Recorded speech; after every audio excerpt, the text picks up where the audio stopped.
Today, we're gonna go over some whiskeys that I used to love. Specifically 5 that I just won't be buying anymore. Let it be price range, different taste, or just something else. I just don't love these anymore, and I won't be buying them. I refuse to buy them. I'm kind of excited for this, but I'm not really. Let's get into it. Let's go.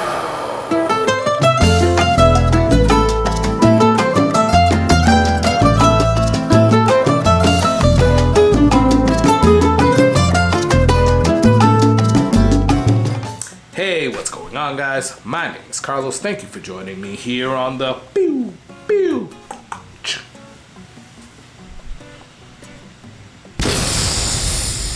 Whiskey Corner. Truly appreciate you guys stopping by, checking out the video, and checking out the channel. If you couldn't have noticed from my intro, I'm a little bit hyper right now. It is a good day. I had some great time with my family. Yeah, it's a good day. I've been drinking a little bit. So I'm a little hyper right now. Shoot him, McGavin. And I'm shooting videos back to back, so you're gonna be seeing the same getup, same hat, same shirt, same hyper guy, or maybe not, in a couple of videos, quite honestly. So yeah, just fair warning there. But in today's video, we are going over 5 whiskeys. I'm gonna say whiskeys that I used to love, that I won't be buying anymore. Throughout our bourbon journey, there are those whiskeys that we started off with that were just like, whoa, that is my thing. How could you not like that? Then we start tasting other stuff. Our palates change, our price ranges change. We changed, the whiskey market changed, maybe the whiskey changes as well. And then you get to this point when you're just like, yeah, I'm not buying another bottle of that. I'm not replacing that. So that's where I'm at with these 5 bottles. I'm quite honestly, I could put like 7, 8, 9, 10 maybe on this list, but that could be another list. So let's talk about these 5. Don't want this video to be too long. Also, play along at home. Comment below, what are 1 or 2 that you used to love that you just refuse to buy anymore? I have a little bit of one here, and that is the first one that we're gonna go into, and then I'll pour the last one when we get there. So cheers.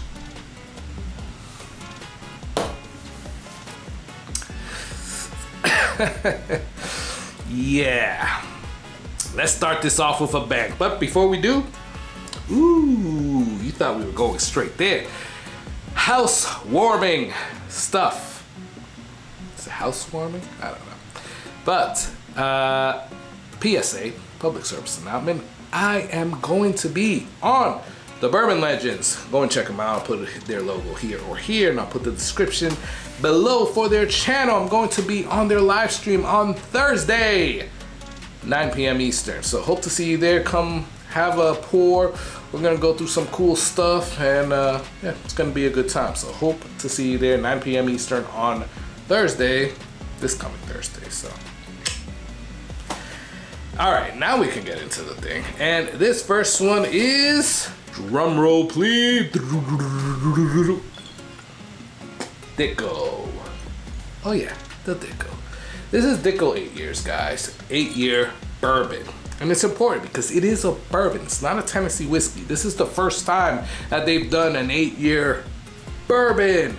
They've had Tennessee whiskeys before, and some of the Tennessee whiskeys I actually didn't have a problem with. Some of them I did, but I never had a problem with this 8-year bourbon until now, or until a couple of months ago, or a year ago. This is aged 8 years, 90 proof, $30. At least it was when I bought this 2.5 years ago.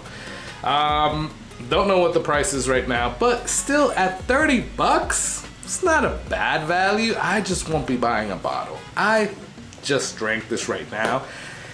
I used to love this. I was one of their fans when people used to talk crap about Dickel. I was like, have you tasted this? This is actually pretty good. And now I'm on the boat of, forget this. There's a lot of other $30 bourbons that I would actually buy, or similar price bourbons that I would rather buy and spend a little more money on than get that one. So it's on this list. I used to love it. Now I don't. That is the first one. Sorry, Dickel, but you're on this list. Now, I'm not picking on Tennessee, but this other one is also a Tennessee whiskey. That's me poking Tennessee and then going like this. I'm not touching you, I'm not touching you. She's touching me. I'm not touching you. You're touching me. Not touching. Touching me. You know, like when you're like a annoying little brother. But yeah, this is Uncle Nearest. Now, this particular bottle is 1884. I'm not gonna limit it to this bottle. Quite honestly, I have an 1856 over there, which is their 100 proof. This is their 93 proof. I will have to put both bottles on here. I just can't really get to it because it's behind stuff and I got lazy. Yeah. But I'll put both bottles on here. I'm not reaching for those anytime soon. And it's crazy because that 1856 almost like only has like that much taken out of it. So I gotta do some work on that one. This one, I just gotta go to town and finally freaking like finish this off. This is sort of nostalgic to me though, because I made myself drink this neat. I don't know why I picked this bottle. I liked it at the time, and I liked it over ice or with a little bit of water in it, and I was like,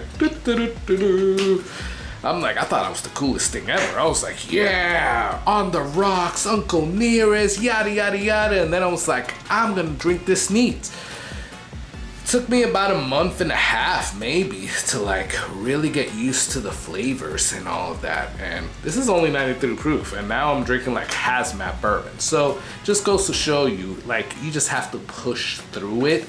But this was the bourbon that I did that with, right? Or the whiskey that I did that with. So it's a little nostalgic, but I will tell you that every time I go back to this, I'm just like, what the hell was I thinking? Because this does not hit my palate.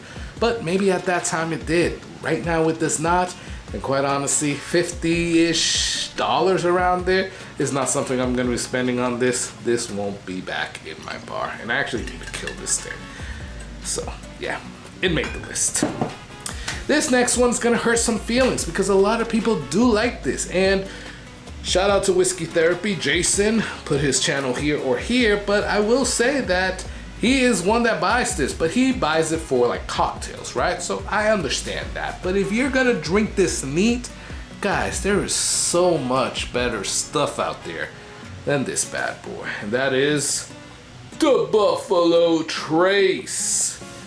Yeah, I went there. I went there, guys. I believe that you got so much better stuff than this. This was very unattainable during COVID. So I got my first bottle around COVID and I was like, oh my God. And I paid like 34 bucks for it. Now they're going for like 24 bucks. If you know, you can find it in a lot of places, but still a lot of places are like, ooh, we got Buffalo Trace. And I'm like, good for you. Either way, I'm good. I am good. And at first I was like, this is the best thing ever because I just spent so much time hunting it and I finally found it for $10 over. Now, not so much. So yeah, it's not happening. I'm not buying this anymore. And quite honestly, I'll probably be giving this one away on a live stream or whatever, but it just doesn't hit my palate. I got into an Eagle Rare 10. I got into a E.H. Taylor small batch. I got into Stag Jr. And this just like kept falling behind. Shoot. At this point, I will tell you that some benchmarks are better than this, which are 20 bucks. So you do the math. So Buffalo Trace, used to love you, and I did. I have one that's like down to like here. My very first one. But now I'm not ever going to buy it again. With the exception of maybe a single barrel that's like phenomenal, but how many of those have you seen? Yeah, not me a lot. So, next one. This next one is very nostalgic for me as well. In a time where me and my brother really weren't seeing eye to eye, we weren't really talking, and cue violin music. I told him once that I was looking for this bottle, and I told him to go check for it in Georgia, where he lived, or North Carolina, where he lived at that time. And at that time, I couldn't buy this bottle here in Florida. You could only order it online. He went out of his way a couple of months later, got me the bottle, paid a pretty penny for it, and got me this bottle for my birthday. So that was really cool. That's actually what kind of started to mend our relationship a little bit more, because I was like, all right, my guards were down. And that is Smoke Wagon small batch. But I'm not gonna limit to small batch. I actually had a straight bourbon here as well. I gotta put straight bourbon on here because I will not be buying straight bourbon or small batch anymore.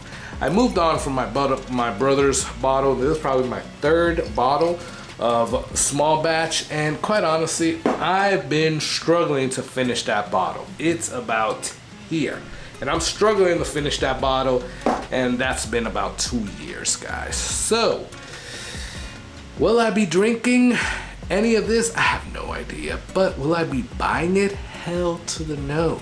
I'm not gonna spend my $50 or $40 on this. There's so much other better whiskey out there, at least that goes with my palate. And no shade on Smoke Wagon. Love their marketing, love the company, love the guy. I forgot his name, but Schleck or whatever, I don't know. But I love the guy with his cowboy hat and all. But that, I just can't get behind, and I used to love it, and I won't buy it anymore. This is the last one, and this one I'm actually gonna pour myself some, because this one hurts me. Not because nostalgic, but because I really used to love this one, guys. This was one of my favorites. So cheers. Poured myself a little bit more than what I should have, so cheers. Yeah, this one's gonna hurt feelings as well. It just doesn't hit like it used to. 1792 Bulletproof. I've been going back and forth about this bottle for a while, and I just can't anymore. It just doesn't do it for me anymore, and it hurts because 1792 small batch was one that got me into bourbon. It was the one that solidified the nail in the coffin for me.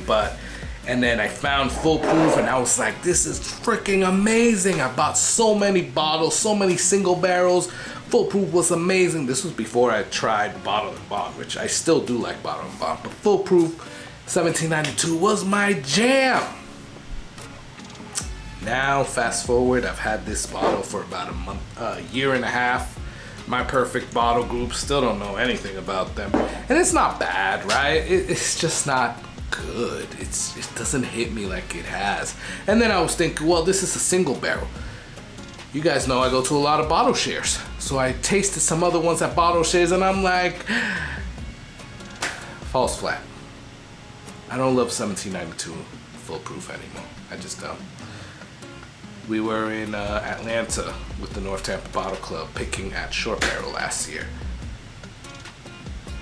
Some of the guys bought a 1792, and they were like, this is amazing! And I'm sitting here like,